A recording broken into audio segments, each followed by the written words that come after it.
"I'll miss you," Emma said. "You could always cancel the vacation," he said. Emma sighed. "I would rather be here with you and the girls, but I can almost taste the success of this transaction. If I succeed, it will result in another $250,000 bonus. This will be the second one, this year. Imagine how much fun we could have with it." It was Stephen's time to explain that years of experience had taught him that disputing with her or asking her what they needed more money for would be pointless. He had previously been the family's highest breadwinner. But that era was long gone. Emma was now easily overtaking him. She was ambitious and driven to succeed. For her, it wasn't about the money. It was not even about negotiation.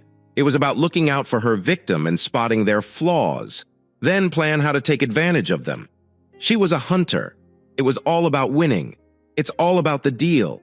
Always focused on the deal. Even when one deal was on the line, she was already planning the next. "I understand. I also know you'll be successful. You have the Midas touch. Everything you touch turns into gold." Emma laughed. "The Midas touch. I like it. Not a bad asset for a merchant banker, is it?" Stephen responded by kissing his wife's neck as Emma's heels clicked. Stephen poured black coffee for one. He moved the cup onto a vacant spot on the kitchen counter and winked at his 6-year-old daughters. They laughed. "What are you two weirdos laughing about?" Emma inquired, kissing each of them on the forehead and seating them on the bar stool next to Haley. "You, Mommy?" Hannah responded, giggling. Haley picked up on that. "Daddy says you can't accomplish anything until you drink your coffee." Emma hesitated, and the rim of her cup lingered against her lower lip for a moment. Then she took it away without taking a sip and turned the cup around, looking at it as if for the first time. Haley and Hannah giggled while eating their cereal. Emma suppressed a smile as she said, "I think your dad may be right. I guess I should have a cup, or who will braid your hair, Daddy?" "No," the females shrieked in unison. "Daddy is bad at braiding hair," Haley continued, "and last time he forgot our ribbons." The unending shame of forgotten ribbons. Stephen sobbed violently, burying his face in his hands. All of the girls giggled at his antics. Stephen became serious and convinced his women to follow him. Not for the first time, I mentally compared it to herding chickens.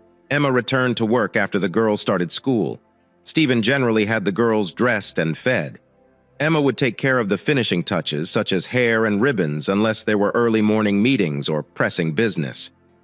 Stephen drove the girls to school because Emma's office was facing the opposite direction today. When school was on vacation, there was no need to drive, his daughters. Stephen had planned to take Emma to the airport to catch her flight to Melbourne. She and several other significant banking players were negotiating a transaction with a giant international firm that may be worth millions of dollars. Mrs. Foster and the daughters planned to spend the day at the zoo. Mrs. Foster was a blessing who had been with them since the girls were born. Stephen initially opposed the idea of employing someone to help Emma care for their girls and the house because he grew up in a working-class family with a stay-at-home mother. However, Emma emphasized that if she had to take a career sabbatical to care for the daughters, she should do so while also furthering her studies. Mrs. Foster resided in a granny apartment on the property and did the majority of the cooking and cleaning so Emma could study online. She is pursuing an MBA and an economics degree in addition to her accounting degree. Stephen quickly acknowledged that his concerns were unjustified. Emma was a good, if not wholly practical mother, and Mrs. Foster had repeatedly demonstrated her value. She cleaned, looked after the girls when they were sick, and cared for them after school and on vacation. Baby babysat when necessary and prepared wonderful and nutritious meals for the entire family on weeknights. Haley and Hannah loved her. While Emma straightened the girls' hair, Stephen hurriedly cleaned up the breakfast dishes for them, believing it was inappropriate to put such things in Mrs. Foster's care. When Stephen heard the back door open, he smiled. Mrs. Foster arrived on schedule as usual, after kisses and admonitions to his daughters to be good, have fun, and do everything Mrs. Foster wanted them to do. Stephen grabbed Emma's suitcase and started toward the garage. He made no comment on the bag, which seemed weighty. Emma was Emma, and he knew she had prepared for every scenario. The lighting in the garage was dim, but Stephen did not bother to switch them on. They wouldn't take long. He pushed the suitcase into the trunk of their four-wheeler before stepping aside to let Emma through the passenger door. She slipped inside, putting her briefcase and purse on the floor next to her feet while the garage door slowly opened. Emma started to babble. I'm wondering if that coffee shop on Berkeley Street with the bikes on the wall still exists. I do not know. Perhaps it does. It's been 7 years since our departure. A lot can happen in that time, Stephen said solemnly. He did not enjoy being reminded of their time in Melbourne. Emma continued, oblivious to Stephen's shift in tone. I sincerely hope it is still going strong. They make the greatest coffee there, and their muffins are simply outstanding. Emma laughed. I can actually afford to eat one. Ever since the girls were born, Emma had been obsessive about her carbohydrate intake. Her attentiveness reflected the vigilance of the whole family. Mrs. Foster had to learn new recipes and adapt existing ones to prepare low-carb dinners, Emma demanded. Stephen made a feeble attempt to smile, but it did not reach his eyes. Perhaps I should smuggle one in for you, sweetheart. As I recall, you enjoyed raspberries, cream cheese, and white chocolate. Yeah, I liked it, Stephen concurred dryly, navigating the nearby streets on autopilot. But I believe you have rid me of that weakness. Emma's pleasant glow disappeared. She frowned. It lasted only a brief moment. Then she brightened. I may have to find a new smell for you. It will be a surprise. I'm certain it will. Stephen let go of the accelerator pedal and let the automobile to slow down, approaching the intersection that would lead them out of the calm residential neighborhood and into the city. Right at the airport, when the intersection was 30 yards away, Stephen lowered the sign lever. Change of plan, old boy. Turn left. Stephen and Emma responded instantly to the harsh voice behind them. Emma shrieked, turning in her seat to face the voice. Stephen grasped the steering wheel with both hands and applied the brakes. The automobile shrieked in protest, turned jerkily, and then abruptly braked, throwing all of the occupants forward and then back into their seats. Who are you? Emma yelled, staring at the rifle leveled at them. What do you want? Stephen responded at the same time. One question at a time, guys, said the attacker, evidently enjoying their dread and perplexity. Who I am is your biggest nightmare. What I want, that's more complicated. You have to ask why. Why do you have to do whatever I want? Why? Stephen hissed and gripped the steering wheel as if his life depended on it. Actually, the causes are two. I own a gun. What is the other reason? That's correct. I have your daughters, Oliver yelled. Stephen squealed and attempted to unbuckle himself, aiming toward the intruder. Their captor merely sat there, smiling. Such small ones. Are you finished? He asked. Emma and Stephen eventually lapsed into an awkward silence. How do we know that you have our daughters? Stephen asked. They visited the zoo with Mrs. Foster. Emma used a rebellious tone. Did they? Are you sure about it, Mrs.? The man stroked his chin and cheeks, rubbing his fingers over the 3-day growth, and made a low, wheezing noise. Emma returned her gaze to his face after hearing the sound. She held her breath. Aside from sunglasses, he made no attempt to conceal his identify. Her stomach constricted. Will she? Stephen and his kids survived the day. 2 automobiles stopped behind them and honked. Please speed up, take a left. Why? Where are you bringing us? When? I want you to know, and I will tell you, the man hissed, pushing his rifle into Stephen and sighed. Now turn left, damn it. Stephen followed the instruction. Give me your cell phones, nice and slow. Not kidding. He placed them into his vest pocket. The vest fluffed out. Emma gulped hard, her imagination working overtime, wondering what else he had in his many pockets. And one more, he told her. Snapping his fingers, she tried to appear innocent and perplexed. It did not work. Cut the garbage, Mrs. Give me your second cell phone. The one inside your briefcase. Emma put the briefcase to her lap, opened it, and took out the phone. She extended it to the man over her shoulder. Throughout the entire episode, she avoided meeting Stephen's eyes. She could feel him shifting his focus back and forth between the road and her. His gaze appeared to burn holes in her skin. Do you own a second phone? Stephen's voice was angry. Now is not the time to discuss it. Stephen. The man behind him grinned. Yes, Stephen, it is. Now is not the time for a household squabble. Ask your wife why she has a second phone that she hasn't told you about.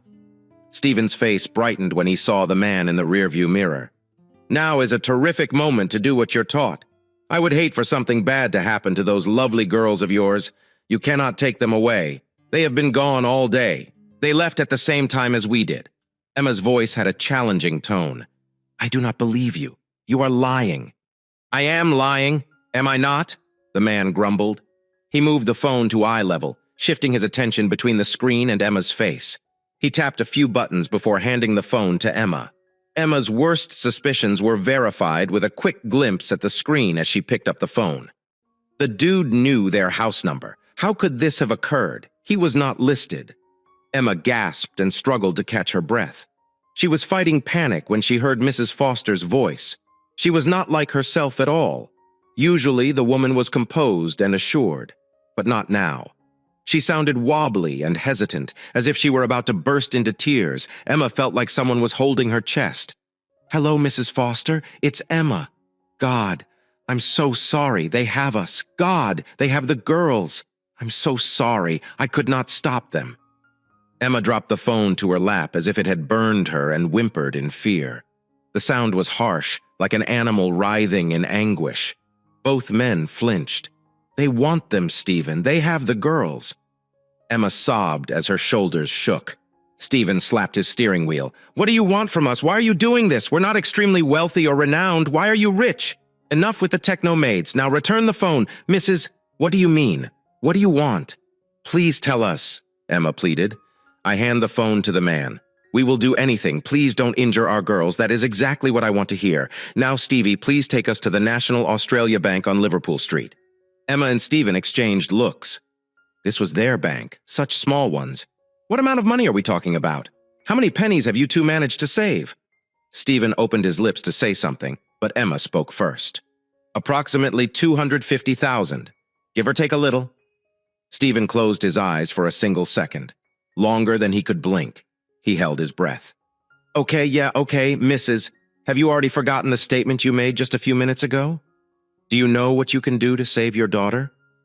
"I suppose I have, since you just lied to me." Stephen stared in the rearview mirror as the kidnapper shook his head in despair.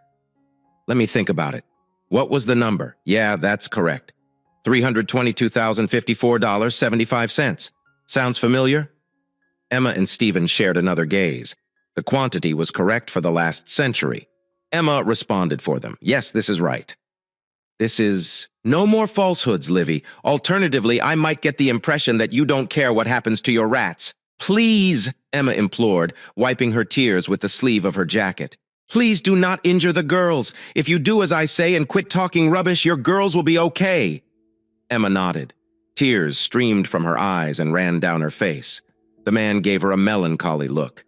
"Get yourself cleaned up. You need to withdraw, and we don't want you to give away the game by bursting into tears." Emma shook her head, reaching into her purse for Kleenex and cosmetics.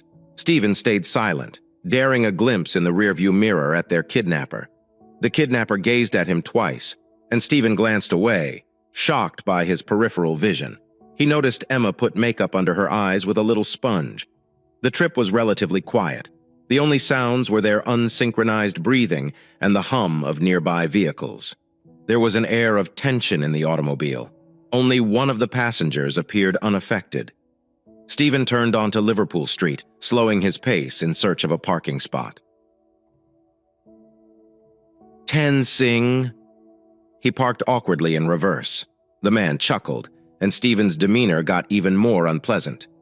Everyone remained motionless for a few moments, scrutinizing the bank on the opposite side of the road, roughly 30 yards ahead of them. When Stephen and Emma heard a man open the door, they did the same thing. They stood on the sidewalk, waiting for directions. "Okay, it's time to withdraw the funds. I don't have to remind you not to inform anyone, do I? To avoid alerting the workers, no secret messages or odd conduct are permitted. We don't want anything to happen to your two precious newborns, right? If things don't go as planned, you won't see your girlfriends again. Understood?" Emma nodded and accepted the briefcase. Tears welled up in her eyes as the man offered them to her, but she wiped them away. "Got it?" Her voice sounded husky. She cleared her throat before trying again. "I get it. Wait, I've just remembered." Stephen spoke as Emma took a step nearer the curb. "Withdrawals over $50,000 require 2 signatures. The man gazed at Stephen intently, as if he were inspecting a bug under a microscope, definitely attempting to determine his honesty. The same warning applies to you, Dad. If I even have the slightest idea that you've decided to execute a Bruce Willis and Die Hard style prank on me, I will unhook your girls." Stephen nodded sourly. "Relax, youngster. 320 grand. Giving or taking a few is a little cost to pay for your angels." The man laughed. "Right." Stephen nodded again. "Right." Taking the briefcase from Emma's grasp, Stephen checked for traffic before entering the road. They had to pull over about halfway down the road. When he reached the other side, he turned to their captor and nodded. Emma and Stephen entered the bank and approached one of the counters. Stephen grimaced as he watched Emma attempt to fill out a withdrawal paper. Her handwriting was scarcely legible without any words. He grabbed the receipt from her, screwed it up, and threw it in the small trash can. He got out another and started filling it out. He handed Emma the pen so she could sign. He could see her hand trembling. A glance at her face told him she was hanging on by a thread. He leaned into her ear. "Take a few deep breaths. We can't mess this up. Think of Haley and Hannah. They depend on us." Emma nodded and bit her lip. She picked up the pen and signed. She shed tears. "He is going to steal everything we have worked so hard for." Stephen shrugged. What might he say? Why, Stephen? Why us? Why now? Is your firm working on any federal or secret contracts? Stephen considered the question. It was a fair one. He worked on security and surveillance software. He finally shook his head. Nothing justifies it. How about you? Were you involved in any negotiations that fell through or irritated anyone? Has there been any downsizing of CEOs or CFOs? Have any middle managers been demoted? Was anyone at the bank upset because you were promoted? Emma seemed upset. Her eyes welled up with tears, which she attempted to wipe away quietly with her fingertips. "I do not know. Acquisitions and mergers inevitably result in layoffs of personnel and managers, and a couple of the people in my department hated me for being promoted over them. However, the trade industry is still dominated by men. Take our females." Emma buried her face in her hands, shaking in an attempt to keep her emotions under control. "I do not know. I honestly don't know." Stephen evaluated his wife's condition. He was confident she would not get past the bank teller. "Return to the automobile. I'll get to it. With one look at you, the bank will know something is amiss. We cannot afford any trouble." Stephen anticipated Emma to argue, but she did not. Giving one more thankful glance, she bowed her head and moved toward the door. She walked out the door without looking back, taking a big breath. Stephen stood in one of the lines. Stephen handed the man a briefcase, saying, "Here, we did what you wanted. Now let us and our girlfriends go." The man looked left, then right, before shifting his eyes to Stephen. "Funny. I don't think anyone is in a position to dictate conditions to me." The man's expression became hostile. "We're finished when I say we are." "I understand, Dad." Stephen squeezed his lips together and nodded. The man turned to Emma and gave her a patronizing glance from head to toe. "You don't look good, dear. What happened to the hot negotiator? A money-making machine gets you closer to the action, a woman with balls of steel. I have to say that I am disappointed." The man snorted derisively. "Not ideal in a crisis situation. After all, he—" Emma bowed her head. Her shoulders slumped. Stephen had never seen her this defeated. Not even after Melbourne. "How does it feel to have lost everything you've worked for?" Mrs. Emma raised her head. She appeared devastated. Stephen placed his arm around her shoulders. "We haven't lost everything," Stephen explained calmly. "The money is not everything. We still have the girls. We still have each other. That's quite the philosophy, isn't it?" The man grins. "Keep doing what I tell you, and you'll keep your daughters alive and healthy." "But we've already done what you wanted," Stephen explained. "But wait, that is not all," the man interjected, impersonating the voice and accent of a well-known character from a television commercial. Stephen shuddered, bracing himself for another arduous effort. "What more can we do for you? You took all of our money. What else can we provide you?" "That's easy, tiny woman. I want you to make a delivery for me." Stephen and Emma exchanged perplexed looks. Why would this man kidnap them and their daughters only to make a delivery? Money was understandable, but so was delivery. "We're heading to Market Street, Daddy." Stephen turned the ignition key and the Range Rover started. He cut into the traffic, squeezed into the right lane, and prepared to turn onto Pitt Street. Traffic was still congested. It looked like rush hour in downtown lasted all day. They crawled. Stephen was confident they could have arrived faster at the Bathurst Street junction. He turned right, then left onto Elizabeth, the road that runs near to Hyde Park. But today, neither Stephen nor Emma saw its beauty. However, their captor did not. "Perhaps you could spend more time during your lunch break, Mrs. At the park. Maybe by the reflecting pool. Think about your life choices." "What do you mean?" I snapped at Emma, half twisting around in her seat. Stephen noticed she was watching carefully at the man. "You do not have to come at me, tiny lady. It didn't take much inquiry to determine why you relocated from Melbourne to Sydney. It sounds like someone has been a bad girl." Stephen flinched, and Emma gasped in shock. She stared at Stephen, who refused to take his eyes off the road. "It was a long time ago, and Stephen had forgiven me. We've gone through this. You have no right to dig up our history and rub it in our faces. But I have a missus that rifle grants me a lot of privileges. And keep in mind that I am not one of your office minions. By the way, your office minions dislike you. Neither do your coworkers. I'm wondering why. Perhaps you stabbed too many of them in the back and outmaneuvered them on your way to the top. Is it your demanding nature?" Emma disregarded the remarks. Trying to defend herself was fruitless. The trade world was a terrible place. It was a dog-eat-dog world. To be regarded seriously, a woman had to be twice as brutal as the men she worked with. After Melbourne, she attempted to maintain the aggressive, competitive side of her personality at work. She viewed her husband's profile, knowing him as well as she did. She noticed he was in discomfort. The man's insults about Melbourne were on point. Stephen's eyes were stern, with lines of constriction at the corners of his mouth, and his hands held the steering wheel tightly. Everything about him spoke of the pain and effort required to keep his emotions under control. She briefly forgot about her girls while watching his mute anguish. Stephen's pain was her pain, and she loathed herself for being the source of it. And her actions were resentful since she had provided their kidnapper the weapon with which he had injured her husband. She was saddened to realize that the events in Melbourne could potentially impact Stephen. "Do not listen to him, Stephen. He is attempting to build a wedge between us. Melbourne seems like a distant memory. We love each other. We're delighted to have two lovely girls."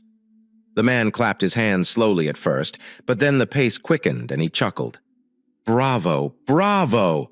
Emma lashed out at him in rage. She despised being teased. "Why are you doing this? How do you know all this? Why?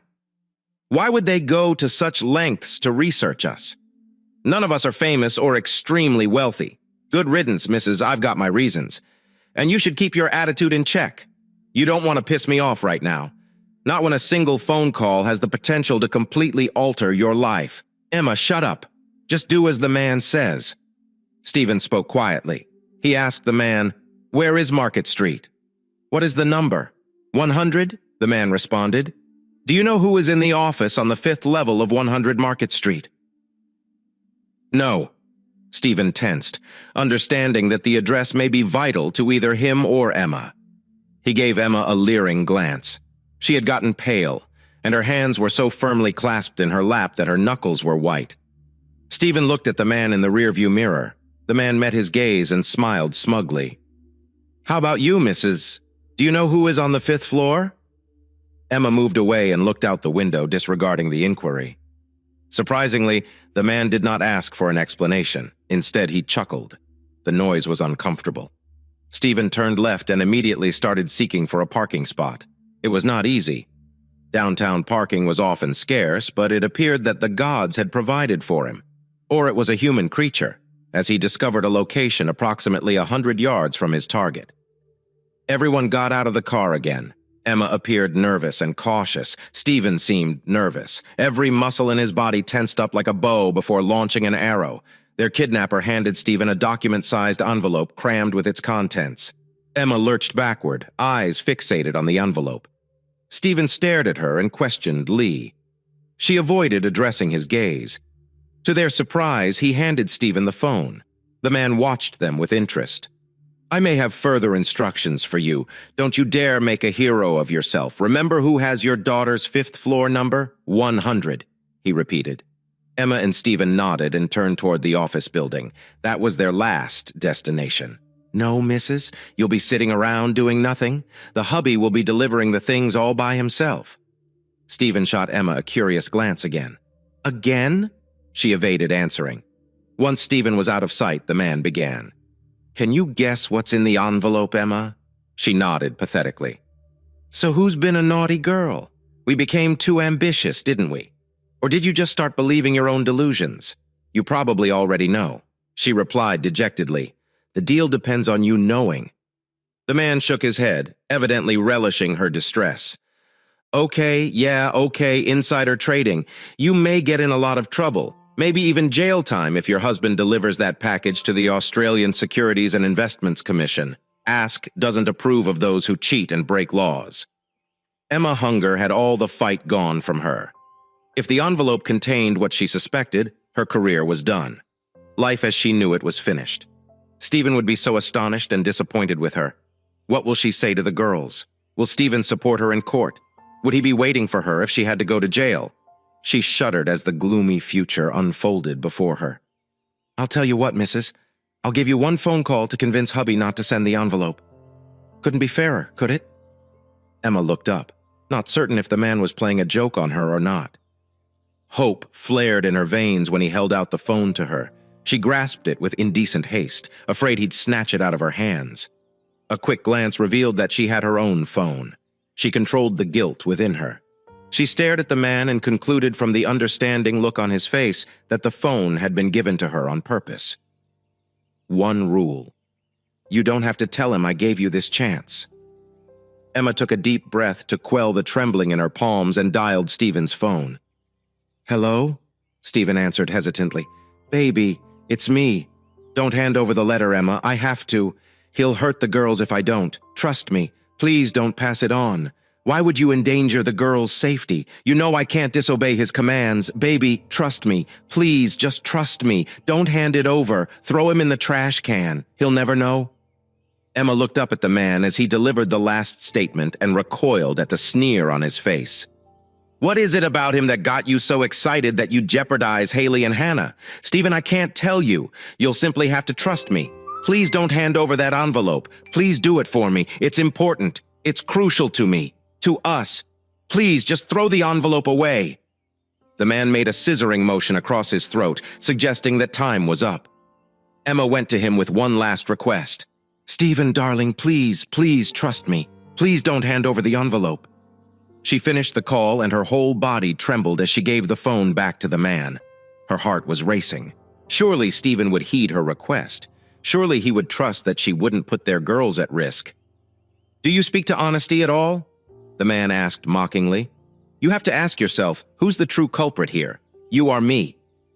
Emma averted her face away, her cheeks heating at his taunt.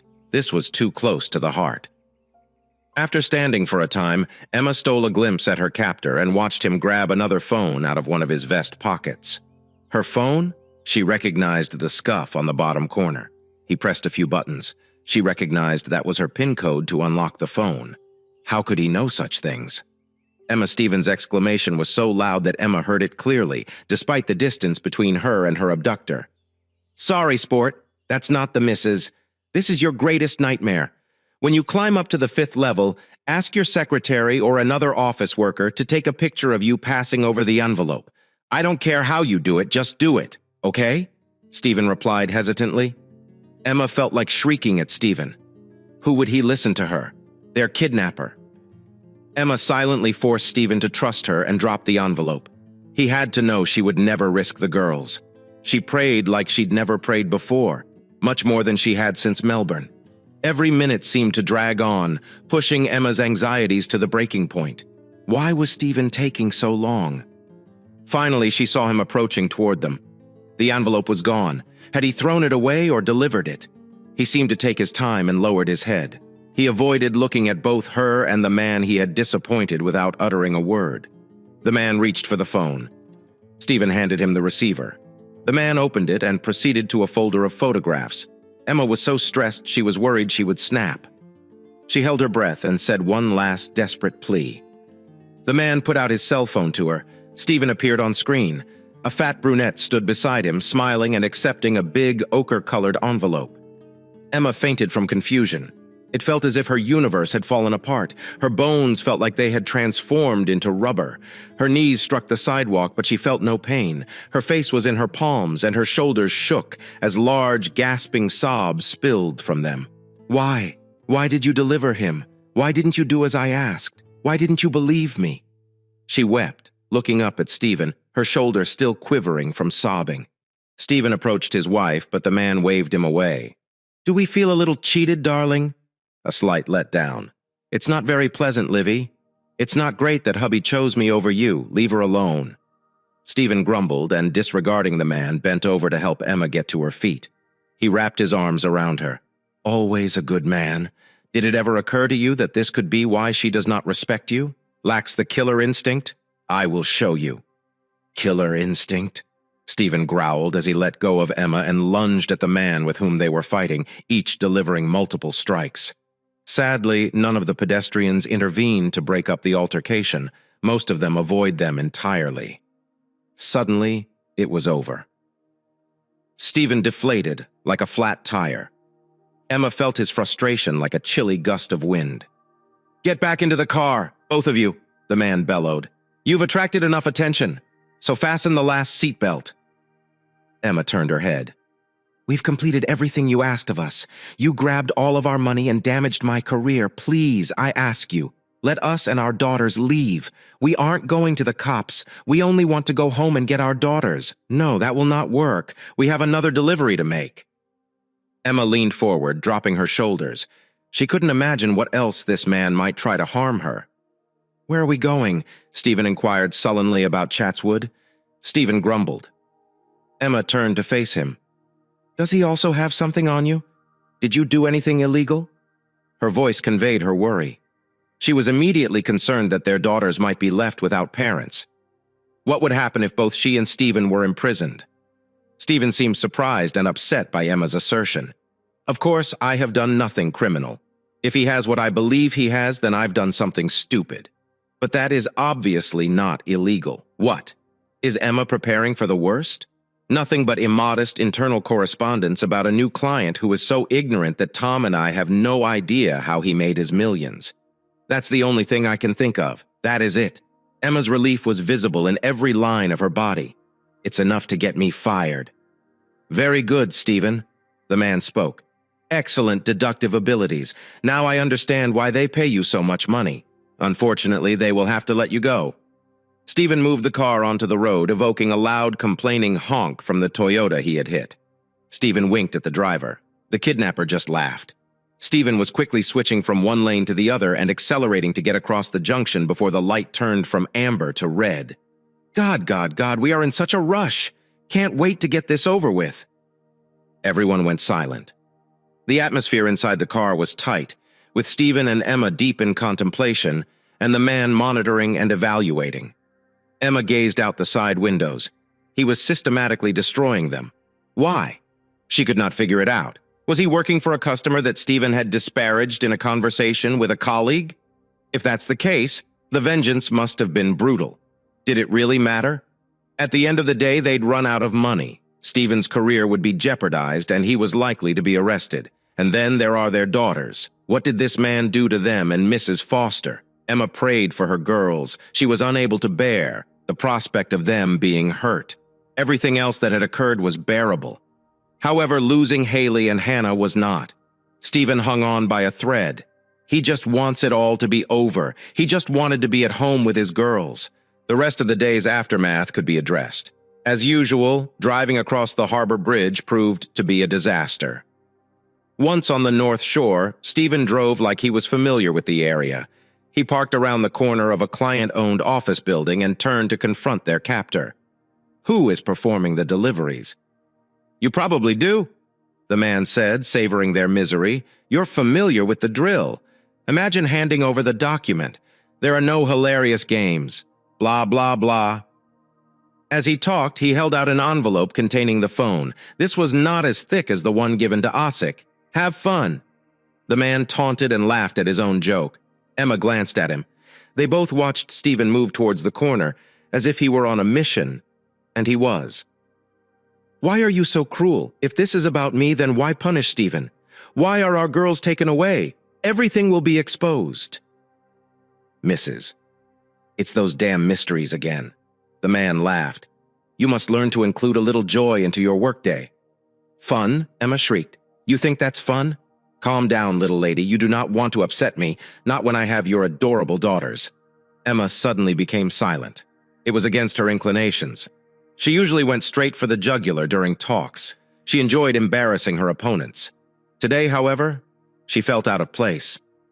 She despised feeling so helpless and ineffective. It seemed like a failure. Failure was not in her lexicon. Emma glanced outside, waiting for her husband to appear. When he finally turned the corner, her heart sank. He appears to have been beaten. She knew he was feeling the same helplessness, not to mention the terror she felt as a loving father and a proud and capable man who was used to being in command. He must be in excruciating misery from being at the whim of a kidnapper and powerless to safeguard his children. Without saying anything, he slipped into the car and handed the man the phone. He fastened his seatbelt and rested his hands on the steering wheel, awaiting his next instructions. The man chuckled as he glanced at the photograph. Geez, kid, at least grin. Stephen squeezed his lips together and held back a scathing response. Emma reached out to reassure him by gently squeezing his forearm. Stephen smiled gratefully at her. Don't you want to know where to go next? The man teased. Will you tell us when you're ready? Stephen responded harshly. After all, you are in command. The man laughed. You'd be a good army officer. Even if you disagree or despise an order, you nevertheless obey it. Stephen focused on the man in the rearview mirror. Yes, I understand. You were in the army, but not on the field. No, you were safe in a command center where you assisted with covert operations. Others did the nasty labor. Emma gazed at her husband. He never discussed his service in the military. He only mentioned once that he had lost too many friends to mentally analyze his time there. My nerdy computer skills saved many lives, you asshole. Many successful missions were made possible in part due to the information I gave to the commanders overseeing those operations. Don't mock me or these folks, or I'll rip out your throat with my bare hands, and if you injure my girls, I will also take out your heart. The man simply laughed, dismissing Stephen's outrage. Yes, Captain, I heard it. Keep the cap on. You don't have to confront me. Keep doing what I tell you. And your family will be all right. Emma could see Stephen wasn't pleased with the man's response. Why should he be satisfied? His statements made it plain that they had more difficulties to face before he would allow them and their girls go. She didn't want to consider the possibility that her family wouldn't survive the day. To live, she needed faith. Let us see. The man spoke, intertwining his fingers as if considering a decision. How about we travel down to the Hawkesbury River? I know a little bed and breakfast with a beautiful view of the ocean. Emma realized that the entire day revolved around her. She attempted to keep an erect stance and a neutral expression. How did he know she was so careful? There is no schedule, no established days or hours, no lunches or dinners, and no coffee breaks outside the office. She was certain no one knew. No one except Logan. Logan, her lover, her co-worker. Logan was scheduled to pick her up at the domestic terminal after Stephen had dropped her off. It felt like a lifetime ago. Yes, Logan, her teammate. They'd completed 2 large agreements in a single year. The bank does billion-dollar deals. Emma felt like punching something. She was infuriated. Her career was derailed. Her family is in danger. Her husband is possibly out of work. And for what? For nothing. Logan was nothing. He meant nothing. He was only a tiny compensation. She enabled herself to take a job. Well done. She was the same for him. He too was married with children. He adored his wife as much as she adored Stephen after they completed their first transaction. They'd had a smug, week-long affair, and they dated whenever the opportunity presented itself. And now that they'd gotten away with it, neither saw any reason not to have another minor party in a few days following the recent transaction. It meant absolutely nothing. However, her entire life and that of her family were now in peril as a result. However, her indiscretion had a role in the reality of the day's events. The question of who was responsible remained unanswered. It could not be Stephen. Revenge had also descended on him, and Emma knew he couldn't hurt her. If anything, he would be just as he had been. After he discovered her romance with a coworker in Melbourne, He'd feel devastated, unhappy, withdrawn, and wondering what she needed that she wasn't getting from their relationship. Mrs. Foster made a phone call. She was horrified. Stephen would never have organized something like that. What about Logan? Could he have orchestrated all of this to discredit her and jeopardize her chances of future advancement? He was ambitious and cruel enough to abandon her to the wolves. His determination to succeed was one of the things she liked about him, but would he risk her giving him up? Then there was Logan's wife. She descended from an old fortune. Her family had contacts, and she could definitely afford to pull off anything like this. Logan could be going through something similar right now. Emma gritted her teeth in frustration. Her bright, strategic mind was unable to provide compelling answers as to who was responsible for the events of the day. "Have you guessed, Livy?" a man inquired. "What's he talking about? Emma? Do you understand why he is doing this to us?" Emma blanched. Her rationality clashed with her emotions. Reason assured her that she could turn the situation around. It was not the first. She had pulled off a victory from what appeared to be an impending defeat. Reason persuaded her that she could change the color of the day's happenings. She avoided a terrible and unpleasant revelation by staying at Hawkesbury's boarding home. Stephen could never know that her heart felt differently. It was saying enough is enough. Her decision had caused Stephen and her family more sorrow than she could have anticipated. Her daughter's life were in risk. It was telling her that it was time to come clean and give Stephen the truth he deserved. "Yes, it is. It's entirely my fault." "What? What do you mean?" Stephen asked. Emma flinched. Looking at Stephen, she felt a tremendous sense of regret. It was physically painful. It was her fault because of herself. The stranger had lost both their girls and their money. Stephen might also have lost his job, and none of this was his fault. Her consequences were justified. After all, she'd violated the law. My God, this is very difficult. I don't know where to begin. She began hoping to find the appropriate words to make Stephen understand and forgive her. "Is that what you're like in the boardroom, Libby?"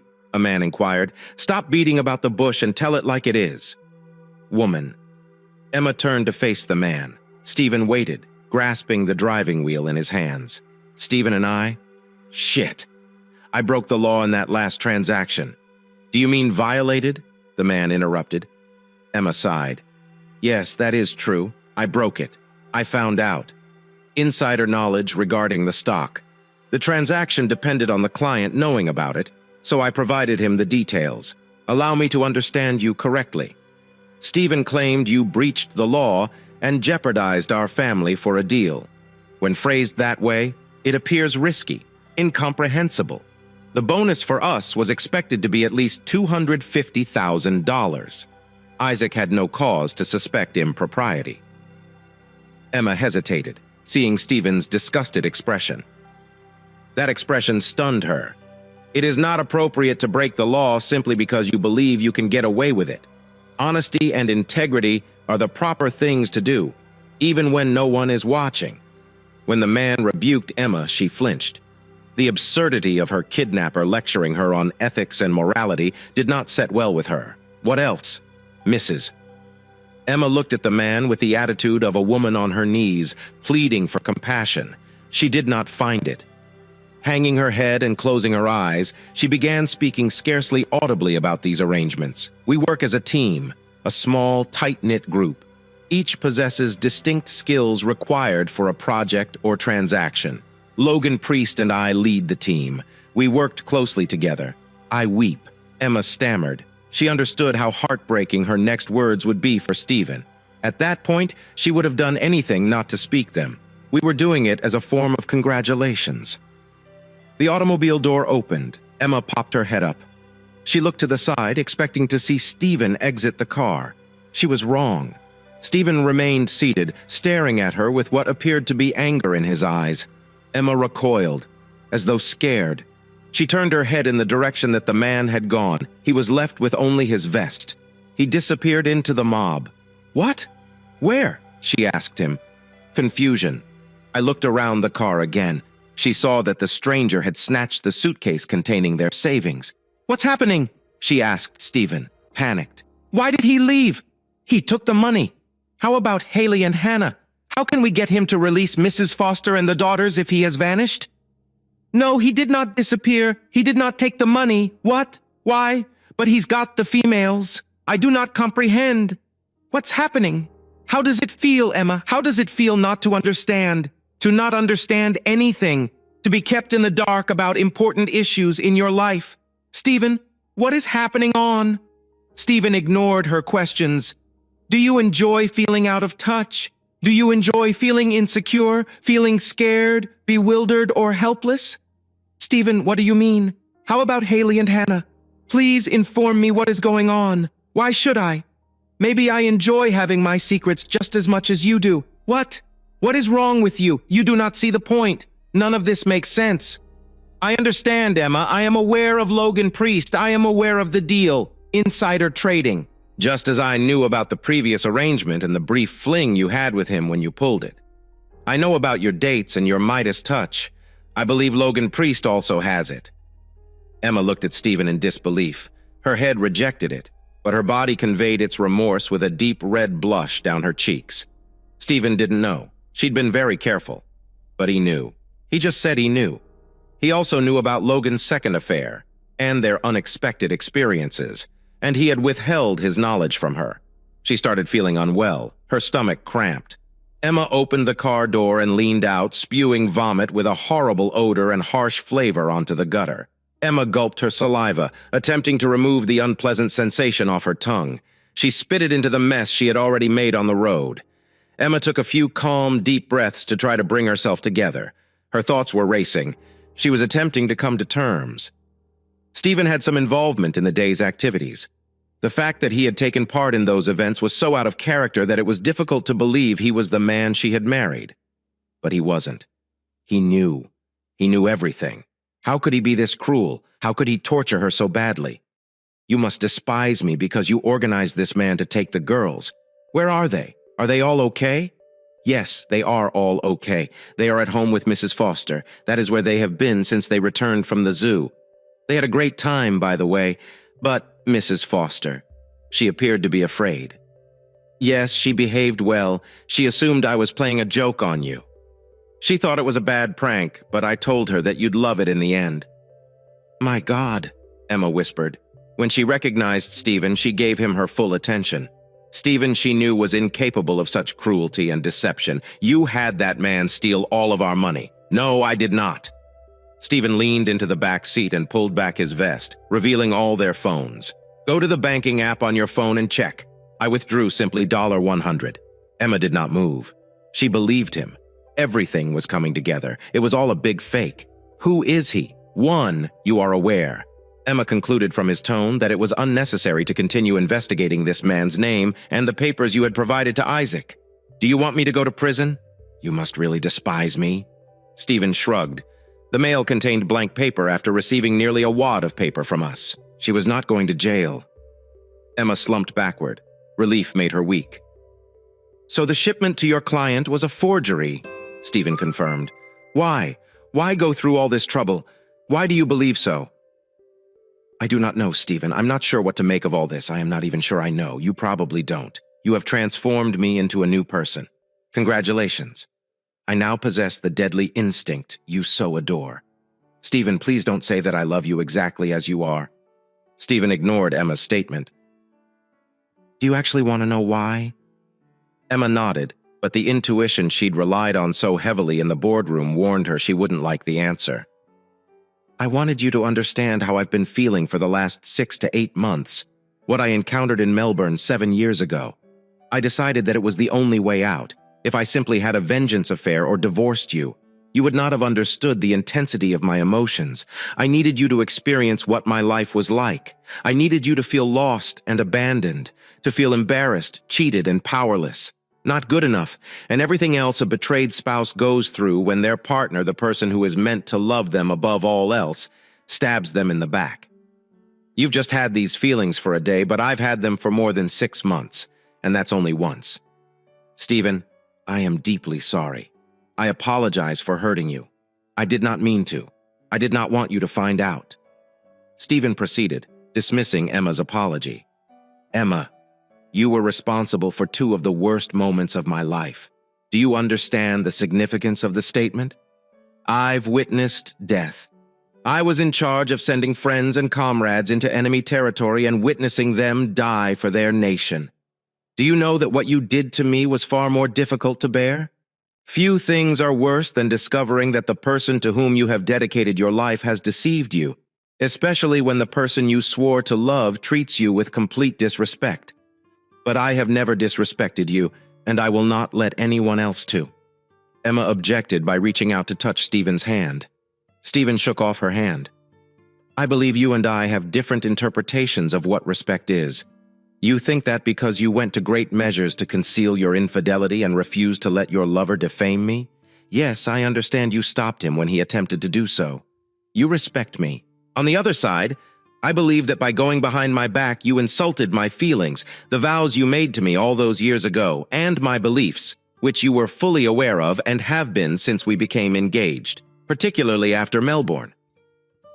Stephen halted and turned away to stare out the window. He had so much to say, but he didn't want to spend the rest of his life talking about how their marriage had failed. He'd squandered enough of his life on her.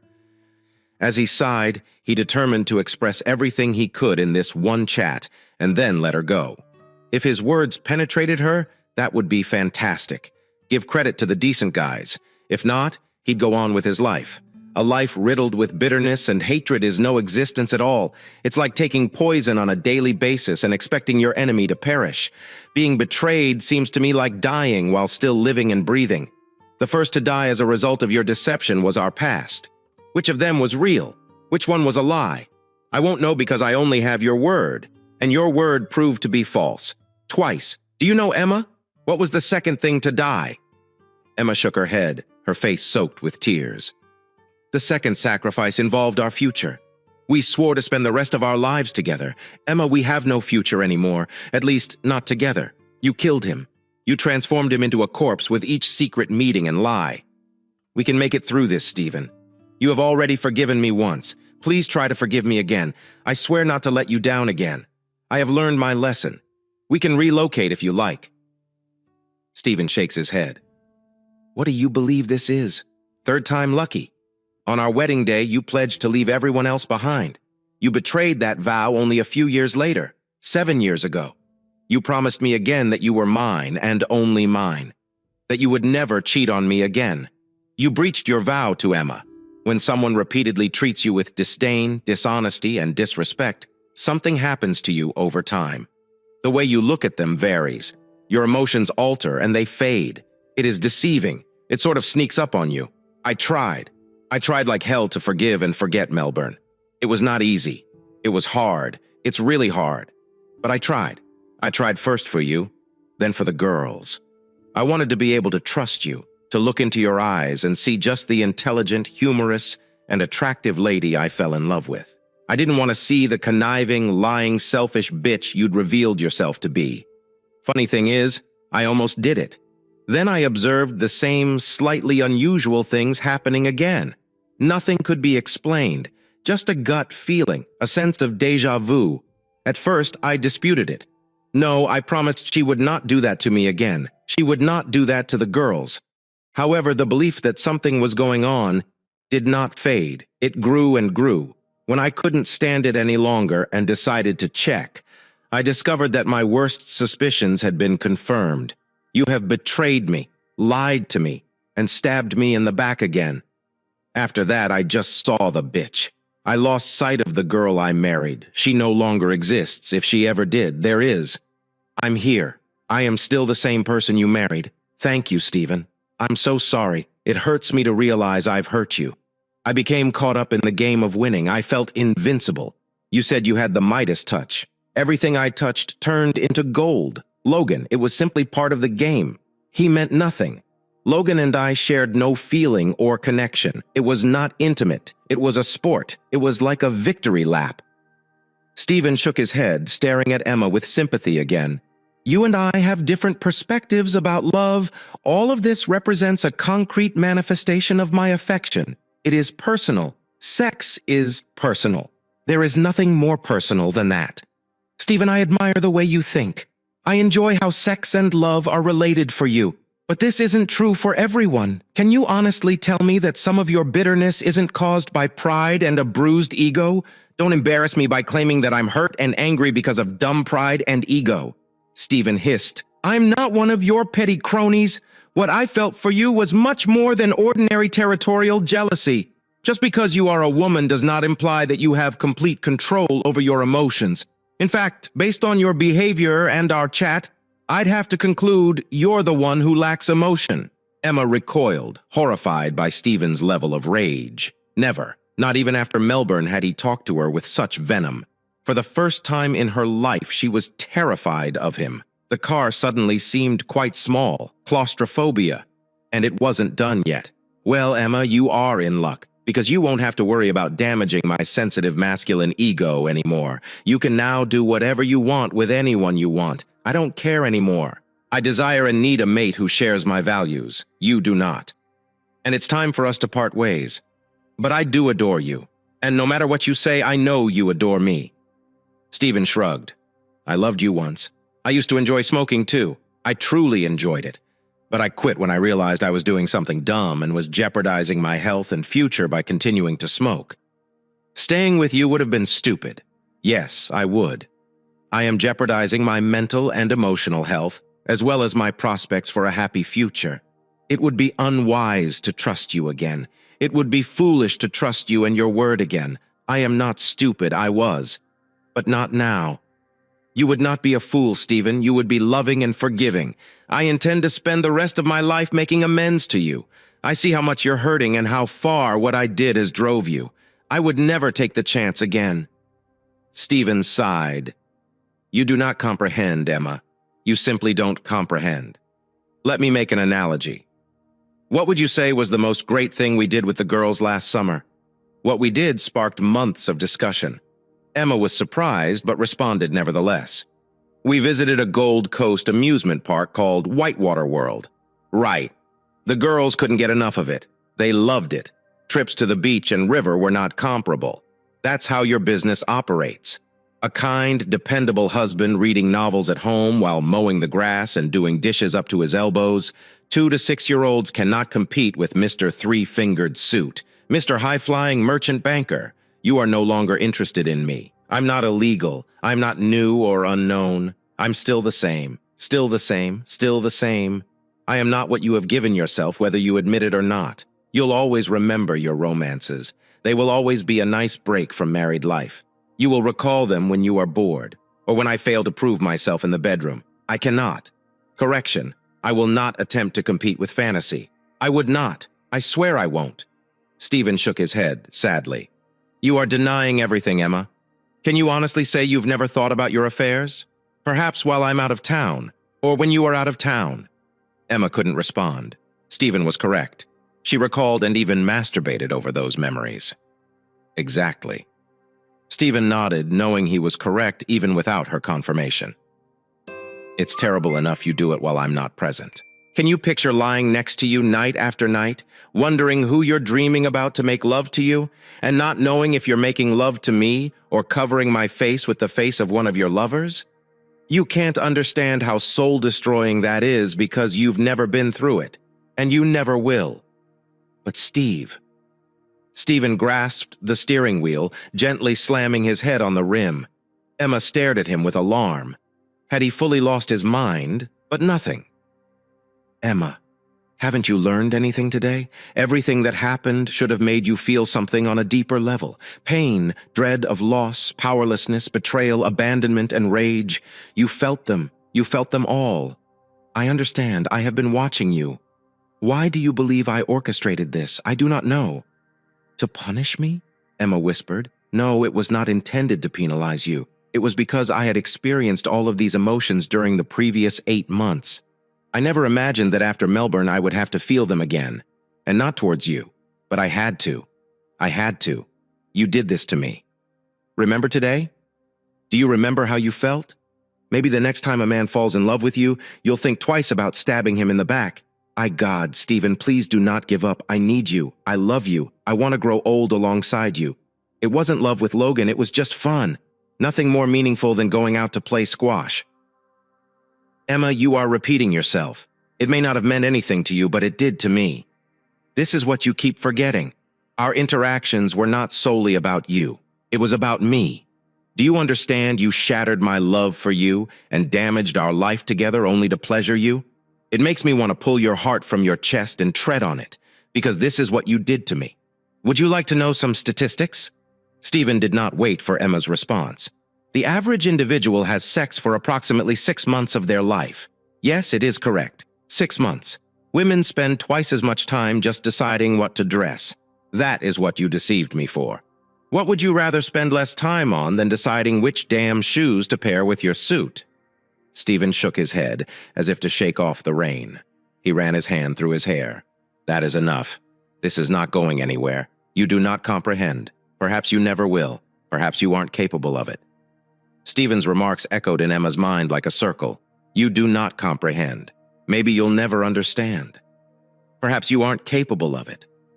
She shuddered, recalling the roller coaster ride of fear, uncertainty, solitude, and frustration. A sense of betrayal and loss. It had been dreadful. She'd never had a worse encounter, and it was exactly how she had made Stephen feel. Emma fought back tears of anguish. She had harmed the man she loved in the worst way possible. Deep down, she hoped that if her indiscretion was uncovered, he would forgive her. After all, he had forgiven her the last time. How arrogant of him. Stephen was correct. She had mistreated and ignored his feelings. She had pushed him to his limits in order for him to connect with her and comprehend. Emma went into a panic. Her sins against Stephen were enormous, but she adored him. I truly adored him. Stephen could not give up on her, about their romance. He and the girls were the most essential aspects of her existence. She had to tell him about Stephen. Stephen raised his hand. Enough. I've said enough. Checking the rearview mirror. Stephen started the engine, turned on the indicator light, and drove into the driveway. Do you enjoy making deals, Emma? Stephen did not wait for a response. They both understood the question was rhetorical.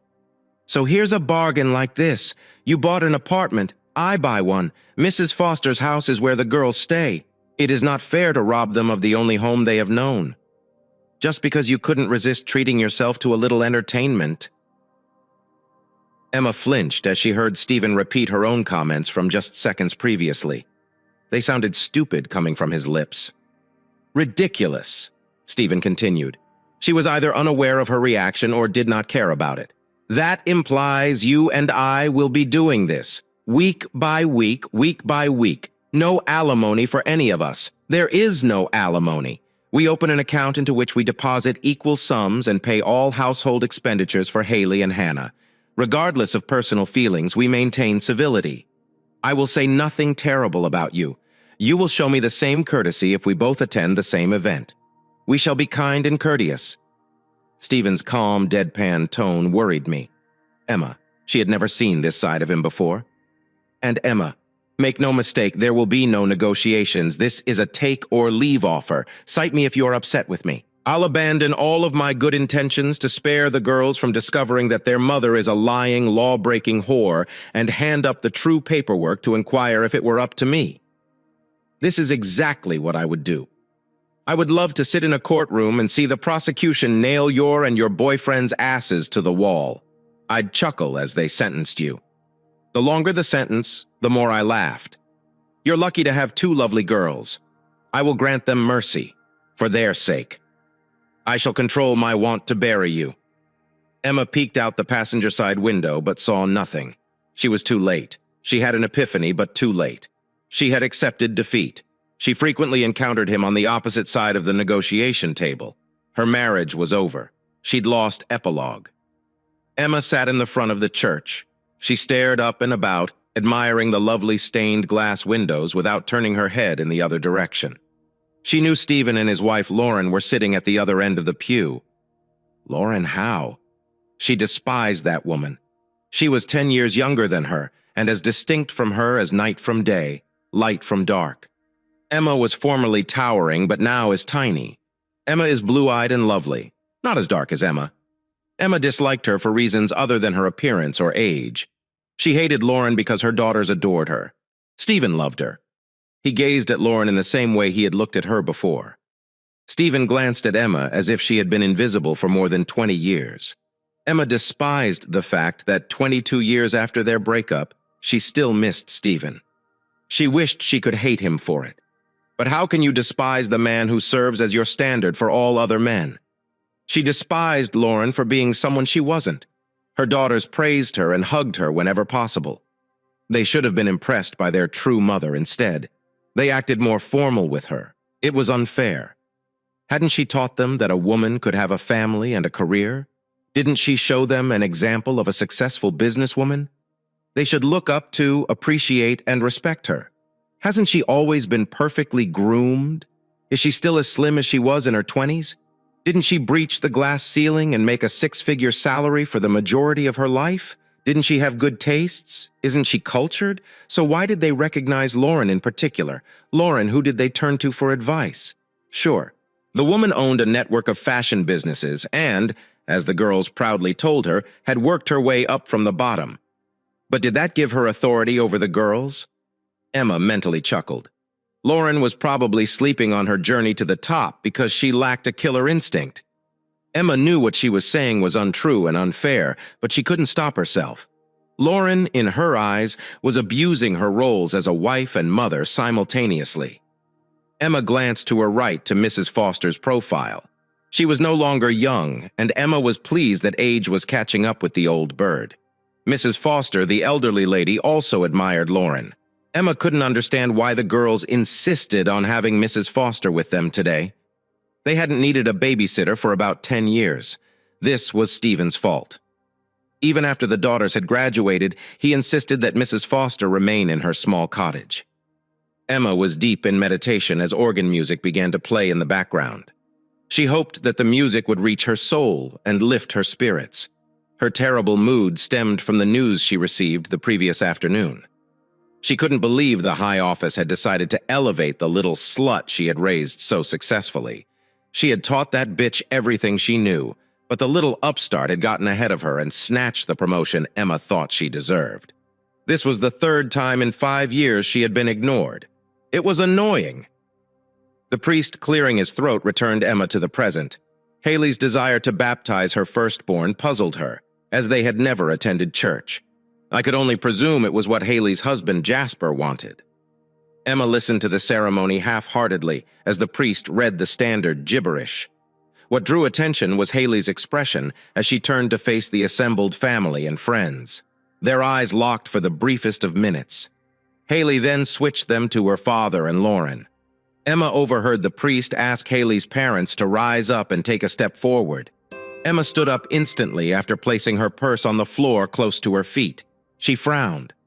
Lauren stood up and approached Haley and Jasper, squeezing Stephen's hand tightly. Emma lowered her gaze as a hand rested on her forearm. "Not you, honey?" Haley and Jasper asked Stephen and Lauren to become Cody's godparents. Mrs. Foster spoke softly, embarrassed. Emma almost fell back into her chair. She sat shocked as Haley delivered a brief statement explaining why she had asked her father and Lauren to be Cody's godparents. "Dad, you've been the best father imaginable. All of Hannah's and my friends envied us for having such an amazing father. You always knew when to be strict and when to be gentle, when to reprimand us, and when to be forgiving. You always listened and acknowledged that we came first. Then you introduced Lauren into our lives, making our tiny family ideal. Lauren, you're everything. I wish to be both a woman and a mother. When I'm not sure what to do, I ask myself, what would Lauren do? What may Lauren say? I know Hannah does the same thing, and in all these years of using this way of problem solving, I have never been wrong. Thank you for being yourself. Thank you for loving Hannah and me as if we were your own." Jasper and I both agree that if something happened to us, there would be no two individuals more willing to parent our kid, Cody. Tears streamed down Emma's cheeks, not tears of joy for her daughter or grandchild, but tears of anguish, pain, and rage. How could Haley deliver a speech knowing her mother was in the audience? She must have realized how upsetting and embarrassing her statements would be to Emma. Emma considered running out of the theater if it didn't mean more people would see her humiliation. Even when she was boiling with rage and hatred, a small voice attempted to hear her faint. Initially, but as time passed, Her attention became increasingly demanded. What you saw is what you will reap. Emma's mind was flooded with memories from the past. Each one displayed missed opportunities, birthdays, events, breakfasts, and bedtimes. There were times when she could have spent more time with her girls but decided to favor work. It was simpler for her at first to entrust their care to Mrs. Foster, to escape their sad, accusing glances and the endless awkwardness of why she and their father alternated living with them. Guilt drove her to focus even more on her job, which kept her away from home. She sought refuge from the shame and sense of responsibility for what had occurred. She felt more relieved as she worked more hours. Yes, kissing a sleeping child is far easier than hurting an awake one. Later, as the road grew more trafficked, everyone began to accept her, and before she knew it, they'd graduated from high school and moved on to university. They didn't need her any longer. The discovery slammed her hard, draining all of her power for nearly her whole adult life. She had been making the incorrect decisions. She had chosen avoidance over accepting and making atonement to her daughters. She prioritized material achievement over love. She prioritized money, prestige, position, and profession before family, a career that had been dying a slow and torturous death for the past 5 years. Emma leaned against the hard wooden back of the bench. She is alone. They had each other's attention during her speech. Haley made it apparent that Emma was not her mother, not in the true sense of the word. She was just an egg donor. Emma could no longer deny the fact. She had failed in the most crucial aspect of her life. Stephen and Lauren. The girls and their spouses formed a strong circle of love and support. She, on the other hand, possessed none. She would never be a member of their circle. She would never know love in the same way that they did. Emma learned that defeat and loss were worse than death. Death provided a refuge from choice. Defeat and loss had to be acknowledged. Thank you for taking time to hear today's story. If you loved the story, please like and subscribe if you haven't already. If you have a tale to share regarding your own or someone else's circumstance, please do not hesitate to contact me. Take care.